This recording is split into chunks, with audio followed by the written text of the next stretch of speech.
तो हम लोग मैग्नेटिज्म की बात करते हैं। तो मैग्नेटिज्म में सबसे पहला फॉर्मूला हमारा बायट-सेवर्ट लॉ कहता है कि हमारा बी जो है वो क्या होता है, डी बी है वैसे तो, इसका इंटीग्रल लेना पड़ता है।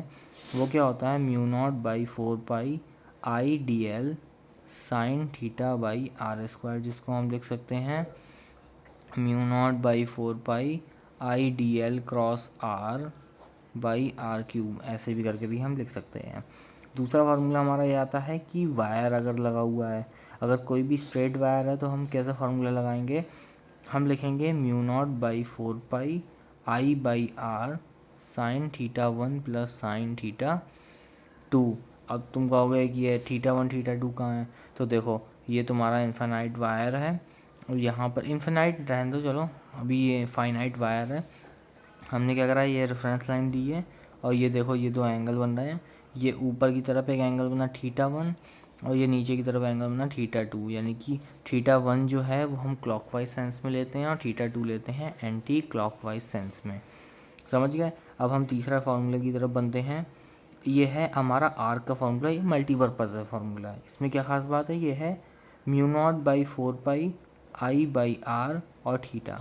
देखो अब मुझे इसे सर्कल के लिए निकालना है तो मैं क्या करूँगा, mu nought by 4 pi I by R और 2 पाई होता है उसका एंगल, तो क्या हो गया, इससे ये क्या 2 आ गया, हमारा फार्मूला आ गया mu nought I by 2 R. ऐसे करके हम निकाल सकते हैं। तो ये मल्टीपर्पज़ है, हर आर्क में काम करेगा। 3 फार्मूले होगा। उसके बाद में हमारे पास आता है amperes circuital rule, circuital law. वो क्या कहता है, वो यही हमारा कहता है डायरेक्टली कि closed integral of B dot D L will give me mu nought I enclosed. Same as पुराने वाले की तरह था हमारा गॉसेस लॉ। वो क्या कहता था, closed integral of E dot D L will give मी, वो था नहीं, Q in by epsilon not, जैसे ये देता था वैसे यहाँ पर भी हमने यूज़ करा है।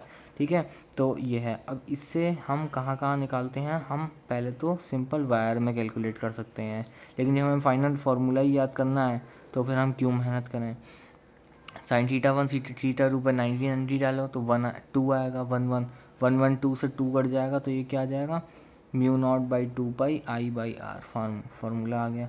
दूसरा क्या है, अब है हमारे पास thick wire.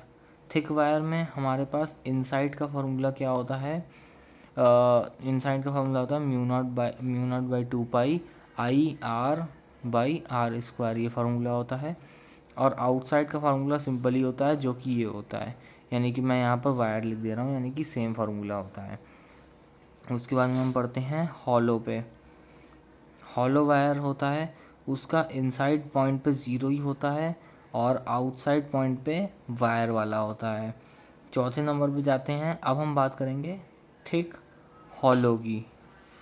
Thick hollow cylindrical wire, वो किस तरीके का होगा, वो कुछ इस तरीके का मान सकते हो तुम। ये तुम्हारा सिलेंड्रिकल और यहाँ पर भरा हुआ होगा सब कुछ, ठीक है, बीच में सब कुछ खाली होगा। तो इसमें क्या होता है, इनसाइड और आउटसाइड में तो 0 आएगा, लेकिन जो मिड साइड होगा वो क्या आएगा, mu nought by 2 pi I by R R square minus A square by B square minus A square, यानी कि ये अंदर वाला ए स्क्वायर, ये अंदर वाला ए स्क्वायर है, ये बाहर वाला बी है। ठीक है, ऐसे करके तुम समझ सकते हो, ये तुम्हारे आए हुए हैं। अब हम बात करते हैं, तो फिर ये हमारे सब कंप्लीट हो गए हैं। अब हम बात करेंगे सोलेनॉइड की। Solenoid mu not an I by 2 cos theta 2 minus cos theta 1, ये इसका फार्मूला है। जैसे मान लो सोलेनॉइड है, ऐसे ऐसे ऐसे करके है, तो मैं इसको सिंप्लीफाइड बना दे रहा हूँ एक इसकी तरह। अब ये हमारा पॉइंट है, तो हम कैसे लेते हैं, एक एंगल ये लिया, दूसरा एंगल ये लिया, यानी कि दोनों सेम सेंस में हम लेते हैं। समझ गए, ये है। ठीक है, अब अगर इनफाइनाइट सोलेनॉइड होगा, जो कि मोस्टली केसेस में आएगा, तो हम उसमें केवल यही फार्मूला लिखते हैं। और इसमें एन क्या है, number of turns by L length. तो इसी तरीके से हमें पता लगता है कि अगर कभी टोरॉइड आ जाए, टोरॉइड क्या होता है, ये ऐसे ऐसे करके गोल्ड होता है, तो उसमें हमें क्या करना होता है, उसमें भी सेम फार्मूला होता है यही वाला, बस उसमें एन की जो वैल्यू होती है वो एन बाई 2 पाई आर हो जाती है। समझ गए, क्योंकि सर्कल है ना, तो लेंथ इसकी वैसे ही लिखी जाएगी। अगर कोई बोल दे कि भाई वो जो है वो थिक टोरॉइड है, तो मैं R की वैल्यू को R1 + R2/2 से रिप्लेस कर दूंगा और मेरा फार्मूला सेम रह जाएगा। ठीक है, मैं समझ में आ गई। अब आते हैं नेक्स्ट की तरफ। इसके बाद में हमें क्या पढ़ना है, इसके बाद में हमें पढ़ना है force due to magnetic field. वो क्या होता है, Q/B या फिर Q/V/B। अब बताओ कौन सा होगा, तो कौन सा क्या होगा, यहाँ पर हो जाती है लफड़ेबाजी। तो हम क्या करते हैं, लफड़ेबाजी हो जाती है, यानी कि यहाँ पे वो उल्टा होता है, बी पहले आना चाहिए लेकिन ये हमारा बाद में आएगा, यानी कि ये वाला आंसर हमारा बिल्कुल सही है। ठीक है, क्योंकि देखो यार ये मैग्नेटिक फील्ड वाला है तो ये सब कॉपी वाला सिस्टम है, तो यानी कि लफड़ेबाजी तो हो ही रही है, तो यहाँ पर लफड़ेबाजी वाला फार्मूला याद रखेंगे।